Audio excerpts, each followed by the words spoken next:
नमस्कार।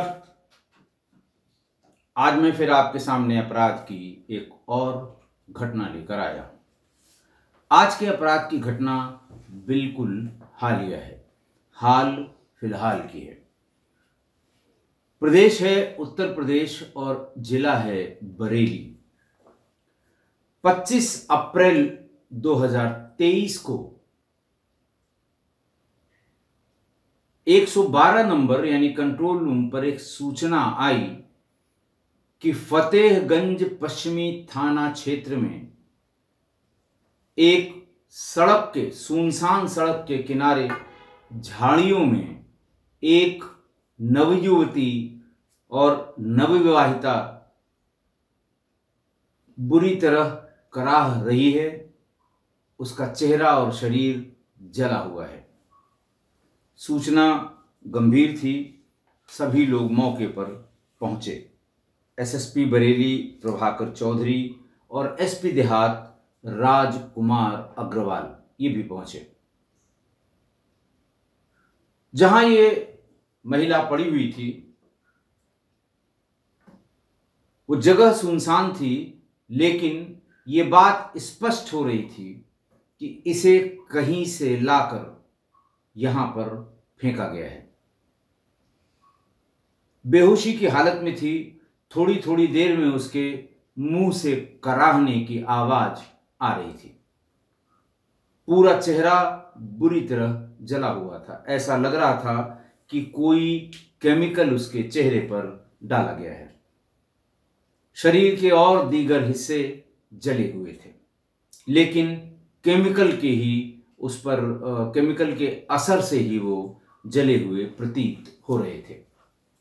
फौरन उसे एम्बुलेंस बुला के और जिला अस्पताल भेजा गया। पुलिस ने उस समय डॉक्टर्स की परमिशन के बाद बात करने की कोशिश की, तो डॉक्टर्स ने ये बताया कि साहब अभी ये बिल्कुल होश में नहीं है।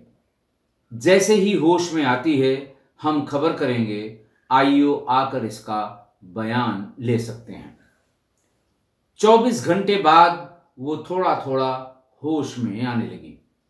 डॉक्टर्स उसका इलाज कर रहे थे।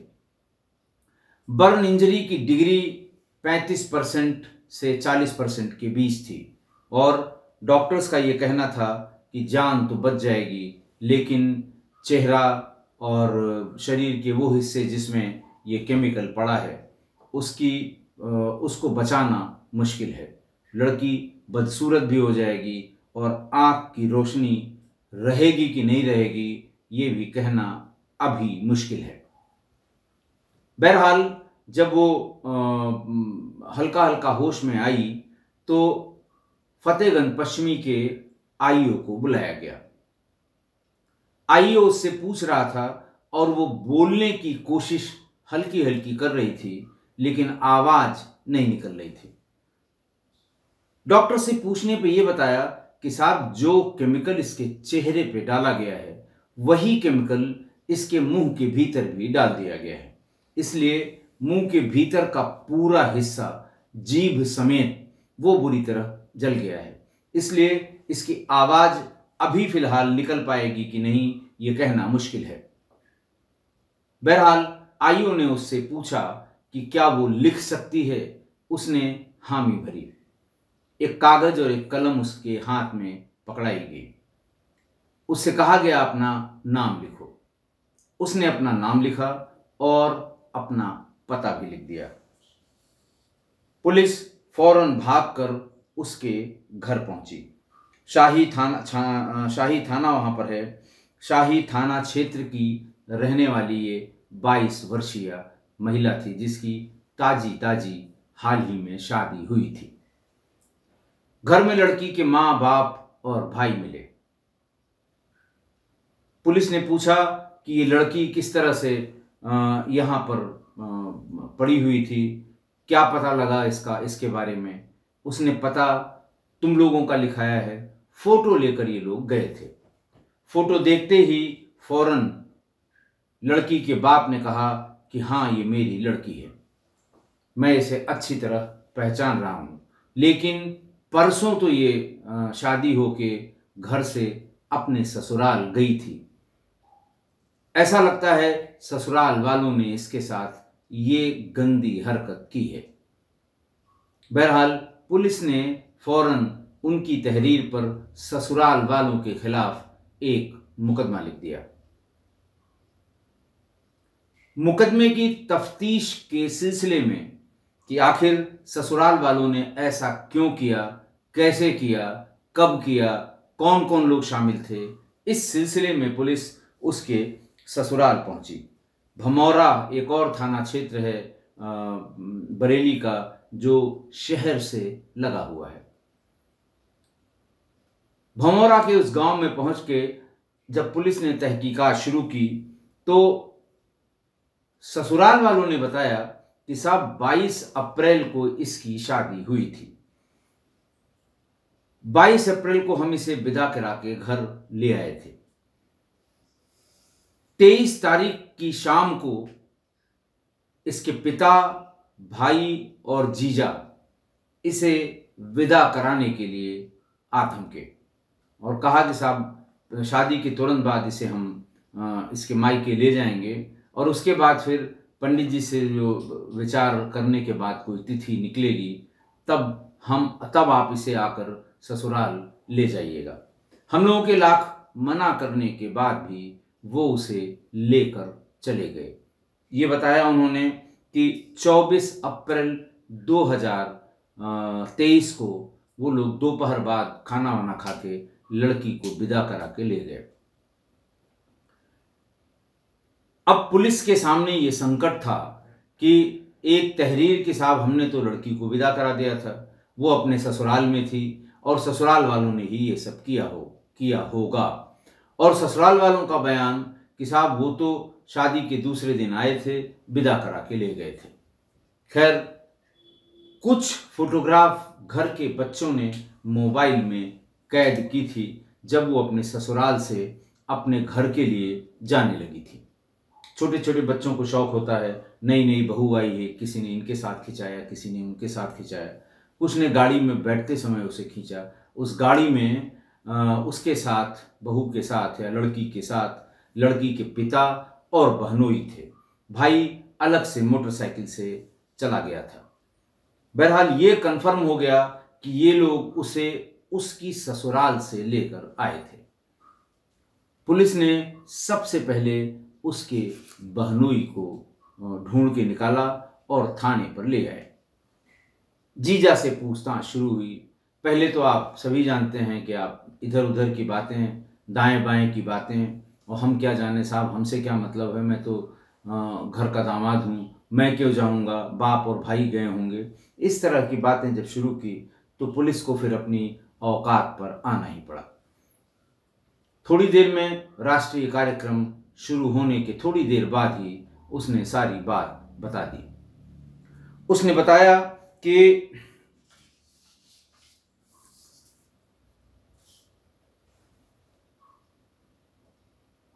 ये लड़की गांव के ही किसी लड़के के साथ इसका अफेयर हो गया था और ये घर से 1 साल पहले ये घर से भाग गई थी और 3 दिन बाद लौट आई थी। उसको कमरे में बंद कर दिया गया, तमाम उसके साथ प्रताड़ना की गई। उसने कहा कि नहीं, अब हम कभी नहीं निकलेंगे, कभी नहीं जाएंगे, उससे कोई मतलब नहीं रखेंगे, भांति भांति की बातें। लेकिन 15 दिन बाद फिर ये लड़की उसी लड़के के साथ भाग गई। तमाम घर वालों के प्रयास के बाद 4-5 दिन बाद फिर वापस आई। ये बात साल भर पहले की है। शाम तक बाप भी पकड़कर थाने पर आ गए। उनसे पूछा गया कि बहनोई ने जो ये बात बताई है कि ऐसे ऐसे वो घर से भाग गई थी, बहुत सब लोगों ने समझाया बुझाया, कस्में खिलाई गई, कस्में भी खाई, लेकिन 15 दिन बाद फिर भाग गई। उनके पिता ने, लड़की के पिता ने बताया कि हाँ, ये बिल्कुल सही बात है और ऐसा हुआ था। समाज में मेरी बहुत बेइज्जती हुई थी, समाज के उन्हीं 4 लोगों ने, जो समाज के बेसिकली ठेकेदार होते हैं, उन्होंने मेरे ऊपर बहुत ही खराब खराब कमेंट किए थे। मैं उससे बहुत आहत था। हम ये चाहते थे, घर वालों ने ये डिसाइड किया कि जल्दी से इसकी शादी अगर नहीं करा दी गई और ये भाग गई तो और बड़ी बदनामी होगी। लिहाजा हम लोगों ने एक शादी लड़का देखा और भमौरा में इस लड़की की शादी तय कर दी। जब बारात आई तब भी इस लड़की ने इस शादी का घोर विरोध किया, लेकिन रिश्तेदारी की सब औरतें और लोगों ने इसे समझाया। बहरहाल शादी हो गई और 22 तारीख को ही ये वहां से विदा हो गई, अपने ससुराल पहुंच गई। ससुराल पहुंचते ही इसने पहला काम किया कि अपने उसी प्रेमी युवक से बातचीत शुरू की। पति ने इस पर आपत्ति की, ये कौन आदमी है, क्या है, कैसे है। लड़की ने भी साफ जवाब दिया कि ये जो भी है, मुझे इसी के साथ रहना है। मेरी जबरदस्ती शादी तुमसे कराई गई है और अगर तुम कहो तो मैं स्पीकर फोन ऑन करके उससे बात करती हूं। देखो वो मुझे कितना प्यार करता है। यही उसने किया भी। स्पीकर फोन ऑन करके उससे बातचीत की। बातचीत में वही प्रेमालाप जो होता है, कुछ बिछड़ने का दर्द, कुछ जाने का दर्द, कुछ छूटने का दर्द। लड़के को ये लग गया, यानी दूल्हे को ये लगा कि हम कहीं गलत जगह फंस गए हैं। उसने फौरन ये कहा कि अपने पिता को अभी मेरे सामने फोन करो और स्पीकर फोन ऑन करके उनसे कहो कि कल आके तुम्हें ले जाएं। इसके पहले कि हम तुम्हें कुछ कहें, हमारे पूरे घर को पता लगे, मेरे बाबा दुखी होंगे और लोगों को पता लगेगा, रिश्तेदार सब अभी यहीं घर पर ही हैं, लोग क्या कहेंगे, मेरी बहुत बेइज्जती होगी। लड़की ने भी बिना हिचक के उसी समय अपने बाप और भाई को फोन किया कि आप लोग कल हर हाल में मुझे विदा कराने आएंगे। पहले मना किया कि नहीं, 1 हफ्ते के बाद ही हम लोग आएंगे, अभी ये साइट नहीं है, पंडित जी के हिसाब से ये विचार नहीं है। तो उसने कहा फिर आप मेरी लाश ही देखने आइएगा, मैं कल शाम तक आप लोगों का इंतजार करूंगी। मामले की गंभीरता को देखते हुए बाप, भाई और जीजा ये तीनों उसके ससुराल पहुंच गए।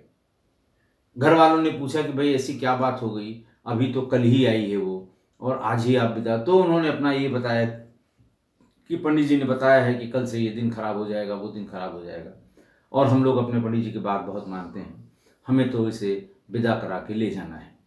लेकिन पहली बार बहू के मायके से लोग आए थे, पूरा सेवा भाव और सत्कार उनका किया गया। सवेरे भी जाने के पहले उन सब लोगों को खाना खिलाया गया और दोपहर में 12 बजे के आसपास ये वहां से अपने घर शाही के लिए चल दिए। जैसे ही 10-12 किलोमीटर उस गांव से लौटे होंगे भमौरा से, वैसे ही बाप ने इसको पूछना शुरू किया कि हम लोगों ने अपनी इज्जत और तुम्हारी दोनों की इज्जत के लिए शादी की थी, तुमने कौन सा ड्रामा कर दिया, तुमने क्या ऐसा कर दिया वहां पर कि तुम ही चिल्लाने लगी और मैं जान रहा हूं कि ये बात तुम अपने पति के सामने कर रही थी। उसने कहा मैं पहले भी मना कर रही थी, आप लोगों ने क्यों जबरदस्ती मेरी शादी करा दी, मुझे तो उसी के साथ रहना है। अपने प्रेमी का नाम लिया। नाराज होकर गुस्से में जीजा ने उसके दोनों पैर पकड़ लिए और बाप ने वही चुनरी जो शादी के जोड़े में वो विदा करा के ले आए थे, उसी चुनरी से उसका गला घोंट दिया। गाड़ी चलती रही और गला घोंटने के बाद जब वो निढाल हो गई तो उन्हें लगा अब ये मर चुकी है। गाड़ी में वो 2 टॉयलेट क्लीनर लेकर गए थे। लड़की को फतेहगंज पश्चिमी थाना क्षेत्र में सड़क से निकलते समय ही उसे किनारे ले जाकर झाड़ियों में फेंक दिया। फेंकने के बाद टॉयलेट क्लीनर उसके चेहरे और शरीर के दूसरे भागों में डाल दिया। फिर उनको ये लगा कि ये चिल्ला सकती है, मुंह इसका साबित है, लिहाजा उसका मुंह खोलकर उसके भीतर भी टॉयलेट क्लीनर भर दिया। भरने के बाद वो लोग वहां से अपने घर चले आए। बात यह है 24 अप्रैल 2023 की रात की। 25 अप्रैल 2023 की भोर में आते जाते लोगों ने सिसकियों की या कराहने की आवाज से पता किया और वहां पर ये पहुंच गए। बाप से पूछा गया कि आखिर तुमने ऐसा क्यों किया?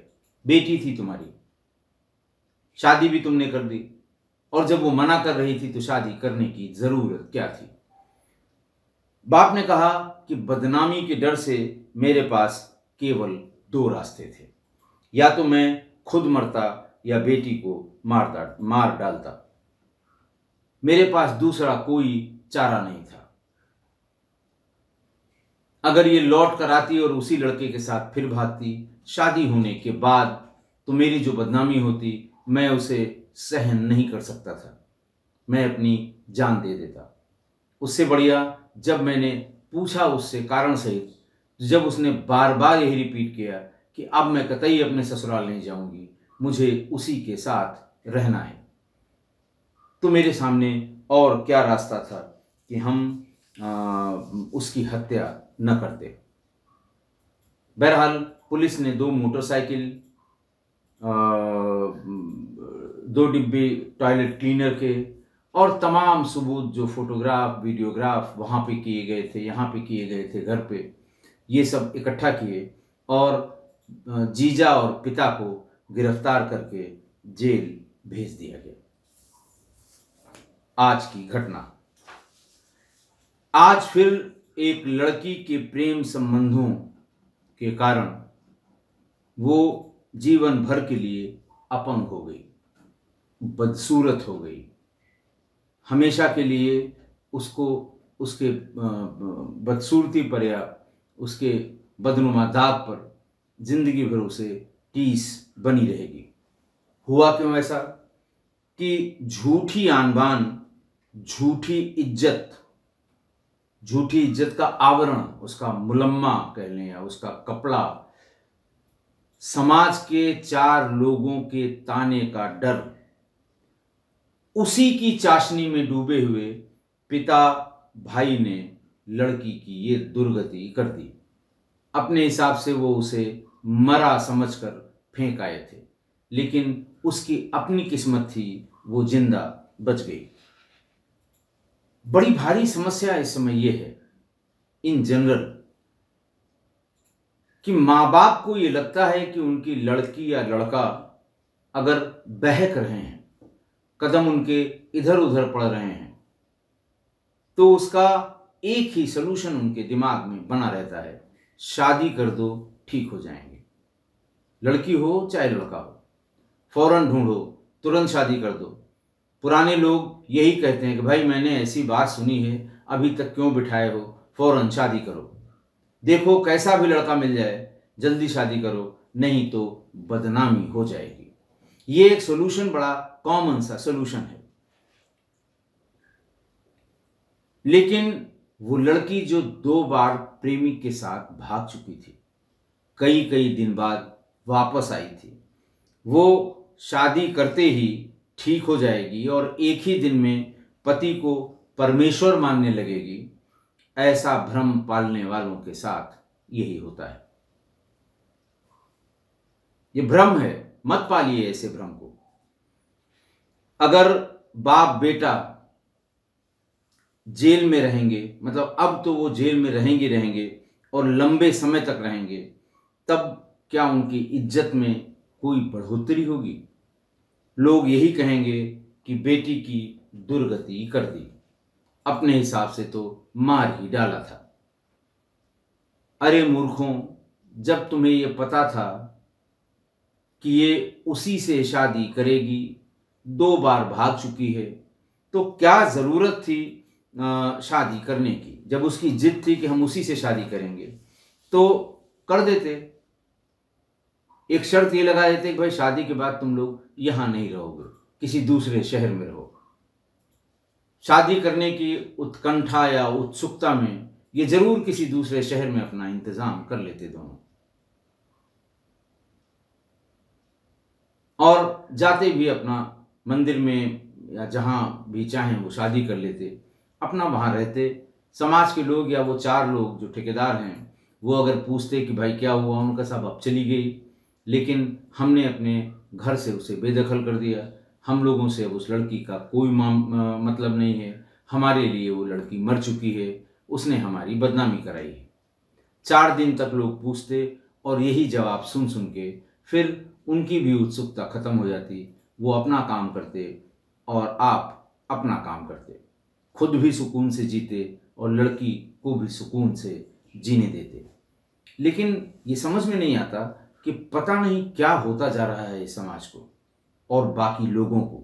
आखिरकार हम सुधरेंगे कब? मतलब झूठी आन बान के लिए उस लड़की की ऑलमोस्ट हत्या कर दी, अब जेल में रहेंगे। लोग पूछेंगे नहीं कि काहे के लिए जेल में है और लड़की को क्या हुआ। देखिए, एक बात खूब समझ लीजिए कि इस घटना के बाद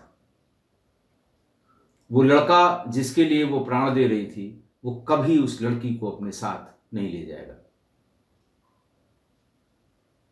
क्योंकि उसने तो रिश्ता उसकी खूबसूरती या उसके शरीर से उसका आकर्षण था, और जब चेहरा भी बदसूरत हो गया, शरीर भी बदसूरत हो गया, तो वो कभी नहीं ले जाएगा। जिससे शादी हुई है वो भी कभी नहीं ले जाएगा। वो यही कहेगा कि साहब इसने तो पहले ही दिन स्पीकर फोन पर अपनी और अपने प्रेमी के बीच वार्तालाप मुझे सुना दी है, अब हम किस मुंह से इसे रखेंगे। अगर वो जिंदा बच गई, जिसकी उम्मीद डॉक्टर्स बता रहे हैं, तो फिर वो अपने ही घर में आकर इसी माँ बाप और भाई के ऊपर बोझ बनकर जिंदगी भर रहेगी। जिंदगी भर वो याद दिलाती रहेगी कि किसने उसके साथ क्या किया है। क्या मिला ऐसे झूठे आडंबर से, क्या मिला ऐसी झूठी शान व शौकत से, क्या मिला ऐसे झूठे सम्मान से कि हमारे सम्मान में कमी हो जाएगी, हमारी बेइज्जती होगी, और अब जिंदगी भर क्या होगा। ये लड़की शर्म के मारे बाहर भी नहीं निकल पाएगी, कोई नहीं अपनाएगा सिवा मायके में उसके माँ बाप, और वो भी अधूरे मन से बोझ बनकर रहेगी वो। तो हम सभी को इस दिशा में आत्मचिंतन करना होगा कि ये झूठी शान ओढ़कर हम कब तक अपने आप को बेवकूफ़ बनाएंगे। आशा है आप मेरी इस बात से सहमत होंगे। आज के लिए इतना ही। बहुत बहुत धन्यवाद।